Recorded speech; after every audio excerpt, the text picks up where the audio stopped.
Hello everyone, আমি প্রদীপ্তা। সবাই কেমন আছেন? আশা করি সবাই খুব ভালো আছেন, আর আমরাও ভালো আছি। সকালটা শুরু হয়েছে এক কাপ চা দিয়ে। সেদিন ভয়ঙ্কর গরম ছিল, এই গরমেও আমাকে চা খেতেই হবে, নাহলে আমার ঘুম ছাড়বে না। আর যেদিনে ভিডিওটা দেখছো সেদিন আমার জন্মদিন ছিল, 22 এপ্রিল মঙ্গলবার।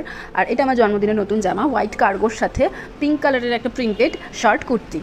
এটা আমি গিফট পেয়েছি। বাবার সাথে বেরিয়ে পড়েছি, পুজো দিতে যাবো, তাই মিষ্টির দোকানে এসেছিলাম একটু মিষ্টি নিতে। পুজোর সমস্ত জিনিস নেওয়া হয়ে গেছে, এখন চলে যাচ্ছি আমাদের পাড়ার সোনার কালীবাড়ি মন্দিরে। তো 12টা বেজে যাওয়ার আগে মন্দিরের দরজা বন্ধ হয়ে যাবে, তার আগেই যেতে হবে। অন্যান্য সময় মন্দির প্রাঙ্গণে প্রচুর ভিড় থাকে, কিন্তু এই নর্মাল দিনগুলো এখানে বেশি ভিড় থাকে না, মনেই হবে না যে ভেতরে কোনো মানুষ আছে বলে।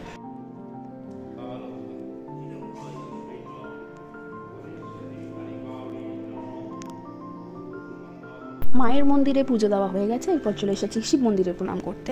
এত গরম লাগছিল, মনে হচ্ছিল কখন বাড়ি গিয়ে আবার স্নান করবো। আমরা তো স্নান করেই বেরিয়েছি, তখন বাইরে 40 ডিগ্রি চলছে, মানে গরমে আমাদের অবস্থা খারাপ। এখনও বাড়ি যাবো না, এরপর একবার বাজার যেতে হবে, কয়েকটা জিনিস কিনতে হবে। আর জন্মদিনের দিন আমি আমার পছন্দের জিনিস পেয়ে গেছি, সেটা হচ্ছে আমলকি জোয়ান মতন হয় ওইটা। চলে এসেছি সবজি বাজারে, গাবলুর সাথে দেখা হয়ে গেল। আর এদিকে দেখো, আমরা তো সবাই বাঙালি ভৌরাও বা কেন ভাত ঘুম দেবে না বলো? এই ঘুমোচ্ছে এত, মানে বেঘরে আমাকে দুবার ডাকলাম, শুনতে পাইনি। আর দেখো নাক ডাকছে, আর গালের কাছটা ফুলে যাচ্ছে, বিভৎস আওয়াজ ও নাক ডাকার। আমি কপিরাইট পড়ে যাবে বলে আমি দিতে পারলাম না, কারণ নাক ডাকারা হচ্ছে কপিরাইট পড়বে না, পাশের দোকানে গান হচ্ছিল বলে আমি অডিওটা রাখতে পারিনি। তো যাই হোক, কয়েকটা জিনিস কিনছিলাম, তা করতে করতে এগে দেখলাম ছিল আমাদের ওমেন্স কলেজের সামনে উত্তর ফটকের ওখানে, এখন বাজারে চলে এসেছে। মানে এদের তো জায়গা পরিবর্তন হতেই থাকে, কখনো এখানে কখনো ওখানে। একে আমি বাজারে দেখতে পেয়ে খুব খুশি হয়েছি, তো ওকে একটু আদর করে দিলাম। তারপর চলে এসেছিলাম একটা কেক শপে, এটা টেস্ট অ্যান্ড বাইটস। এখানে এসেছি, দেখি কেক নেবো কি নেওয়া যায়, এখনো ডিসাইড করিনি আমি, দেখা যাক। রোদে এসেছি তো মাথাটা পুরো তেতে গেছে, একটু ঠান্ডা কিছু না খেলে দেখছি হবে না, তাই নিয়ে নিয়েছিলাম দুটো অরুণের পপিটো আইসক্রিম।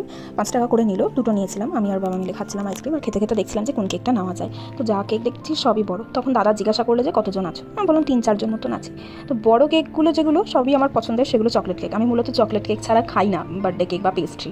এবার দেখছি অনেক বড় হয়ে যাচ্ছে কেকটা। তখন দাদা বললো ছোটো দেখে কেকের মধ্যে রাজভোগ কেকটা আছে, এটা ট্রাই করে দেখতে পারো, ভালো। তখন বললাম ঠিক আছে, দাদার কথা মতন আমি নিলাম। আমার নামটা প্রচুর বড়, প্রদীপ্তা, তাই প্রদীপ্তা নামটা কেকের মধ্যে হচ্ছিল না বলে অলি লিখে দিতে বললো। একটু ভয়ে আছি কেকটা কেমন খেতে হবে জানি না, দেখি সন্ধ্যেবেলা কেকটা কেটে খাওয়ার পর বুঝতে পারবো। তো বাড়ি চলে এসেছি। এই বাজলো 12টা 5, তোর জন্ম হলো। হওয়ার পরে নার্সের পেটে 1 লাখ। ডাক্তারবাবু যখন বলছে আমার কি হাসি লাগছে। তারপরে ঠিক 2টার সময় তোকে আর আমাকে কেবিনে দিল, আমার পাশে ছোট্ট বেডে। তুই শুয়ে আছিস, এবার খিদে পেয়েছে তো খুব জোর। দুটো অনামিকা আঙুল আর মধ্যমা আঙুল দুটোকে ডান হাতের মুখে পুরে কি আওয়াজ, গোটা রুমটা আওয়াজ হয়ে গেল পুরো। কি আওয়াজ, অত আওয়াজ মোটেও ছিল না। গোটা মুখ পিন, মাথা ভর্তি চুল, লম্বু। 3 কেজি 100 না 200 হয়েছে নিশ্চয়ই। তুমি যে বললে 1 কেজি হয়েছিল না, 3 কেজি। ও ওই জন্যই তো সিজার হয়েছিল বাবা। ও দিয়ে তারপর ব্যাস। আজকে কেমন কাঁদতাম বলো ছোটবেলাতে? কান্না, মুখ দিয়ে লালা। ইস ইস, তখন তো ছোটবেলা, তখন কি আর তোর মনে আছে? রেগে গিয়ে বিছানা তোর মাথা তুলে এসো না, তোর 1 বছরের জন্মদিনের ওই ছবিটা নেই না? ও সেই মাথার কাছে ভাল্লুকটা? না না, ওটা নয়, ওটা তো ছোট, জাস্ট হয়েছিস 1 মাসের। তাহলে ওই যে কেক কাটা হচ্ছে, মাথায় দিয়ে টাইনা দিয়ে রিং চুল, স্কার্টটা পরে টুকাই মিলে। ও হ্যাঁ, আচ্ছা। আমার জন্মগ্রহণের পরের রামপট তোমরা শুনে নিলে মায়ের মুখে। আমি ওইসবই করছিলাম। তো যাই হোক, রাত্রেবেলার প্রিপারেশন দুপুরবেলাতেই করে রাখছি। আর দুপুরবেলা আমরা সিম্পল খেয়েছি, গরমে কিছু ইচ্ছা করছিল না। এটা হচ্ছে পাবদা মাছ। আমি গতকাল রাত্রেবেলা এটাকে ভালো করে ধুয়ে নুন হলুদ তেল দিয়ে মাখিয়ে ম্যারিনেট করে আমি ডিপ ফ্রিজে রেখে দিয়েছিলাম। মাছগুলো বরফে পুরো আটকে গেছে বলে মা বলছে তাড়াতাড়ি একটা ভিডিও কর। এটা পাবদা মাছের তোমার ব্যাটার ফ্রাই হবে বলে একটা ম্যারিনেশন করে মা রেখে দিচ্ছে, রাত্রেবেলা যখন খাবো গরম গরম ভাজা হবে। আর এদিকে রয়েছে চিকেন কষা, আমি ম্যারিনেট করে রেখে দিলাম। রান্নাগুলোর কাজ, মানে ম্যারিনেশনের কাজগুলো এগিয়ে রাখলে অনেকটা সুবিধা হবে। বন্ধু বান্ধবরা সব থেকে ফানি পিকচার কালেক্ট করে জন্মদিনে, মানে উইশ করবে, সেই ফটোগুলো পোস্ট করে। আমার বোনেরাও তাই করেছে। একটা বোনই করেছে, পিসির মেয়ে। এই ফটোটা জুম করে তোমরা পরে দেখে নিও, খুব হাস্যকর ফটো সব রয়েছে ওর মধ্যে, ওইটা দিয়ে উইশ করেছে। আর বান্ধবীরা আমার ফটো স্ট্যাটাস দিচ্ছে, তাদের আমি স্ক্রিনশট দিয়ে দিলাম, কারণ তাদের স্ট্যাটাসে নিজেকে দেখতেও ভালো লাগছে। একটা দিনের জন্য আমি নিজেকে সেলিব্রিটি ফিল করছিলাম, নিজেকে মনে হচ্ছিল আমি সেলিব্রিটি। তো যাই হোক, আইসক্রিম খাচ্ছিলাম। দুপুরবেলা একদম মাথা কাজ করছিল না, গরম করছিল, তাই একটু আইসক্রিম কোল্ড ড্রিঙ্কস এইসবই খেয়ে আমাকে কাটাতে হচ্ছিল। আর তখন 4টে মতন বাজছে। একবার শুধু দরজাটা খুলেছি, আর মনে হচ্ছে সূর্য মামা যেন আমার ঘরেই প্রবেশ করে ফেললো। রাত্রেবেলার জন্য মা মাংসটা আগে এখানে রান্না করে নিচ্ছে, আর রান্না কমপ্লিট। এখন আমি মাংসটা টেস্ট করে দেখছি, বেশ ভালোই লাগছিল খেতে। আমি ম্যারিনেট করেছি তো ভালোই হবে। এইদিকে আমি আর মা খ্যাপামো করছিলাম। এটা আবার অনেকক্ষণ পর সন্ধ্যেবেলা কেকটা কাটার সময় একটা ভিডিও করছিলাম। আমি ট্রানজিশন ভিডিও করার চেষ্টা করি কিন্তু করতে পারি না, কারণ আমি আনাড়ি।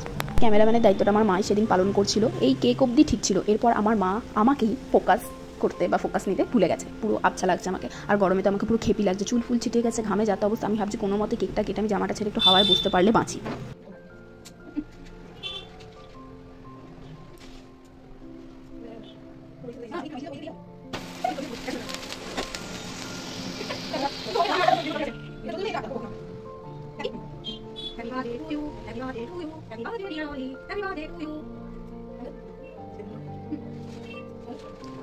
টেস্ট অ্যান্ড বাইটস থেকে কেকটা আনা হয়েছিল দাদার সাজেশন অনুযায়ী। এই কেকটা সত্যিই খুব ভালো খেতে। আমি অন্যান্য সময় চকলেট কেকই খাই, তবে রাজভোগ কেকটা ট্রাই করে দেখলাম, বেশ ভালো। পরবর্তীতে এই কেকটা খাওয়ার আমার আবারও ইচ্ছা আছে, পরেও খাবো। এই ফটোগুলো আমি নিজেই তুলেছি টাইমার সেট করে সেলফি ক্যামেরাতে, কারণ আমার মা যে ফটোগুলো তুলেছিল ওগুলো সবই কেঁপে গেছে আর আমাকে ফোকাস নিতে ভুলে গেছিলো। তো এটা অবশ্য মায়ের দোষ না, মা বেশি ফটো তোলে না। তো এটা আবার অনেকক্ষণ পর সন্ধ্যেবেলা আমি বেরিয়েছি, একটু বাজার দিয়ে যাচ্ছিলাম। অমিতা কাকিমা এক গাদা আমাকে আইসক্রিম দিয়েছে আর গোপালদেরকেও দিয়েছে, সেগুলো আমি গোপালদেরকে দিয়ে দিলাম। আর কৃষ্ণার হাতে যে বড় গোলাপ ফুলের এটা দেখছো, ওটা আমার একটা বন্ধু আমাকে দিয়েছে। আমার গোলাপ খুব ভালো লাগে, সেই জন্য তো আমি কৃষ্ণাকেই ধরিয়ে দিয়েছি, ওর কাছেই থাক। যে যে খাবারগুলো খেতে ভালোবাসি, লেজ আর কিটক্যাট, সেগুলোই পেয়েছিলাম। লেজও সেদিন আমাকে সারপ্রাইজ করে দিয়েছিল, কী সুন্দর হার্ট শেপের লেজটা দেখো। এটাও খেয়ে নিয়েছি। এটা আবার রাত্রেবেলার ডিনার, বাসন্তী পোলাও, তার সাথে পাবদা মাছ ভাজা, আর ওইদিকে ছিল চিকেন কষা। খাওয়া দাওয়া হয়ে গেছে। খাবারগুলোকে হজম করার জন্য মা একটু বানিয়ে দিল মশলা কোল্ড ড্রিঙ্কস, এটা খেয়ে নিলাম।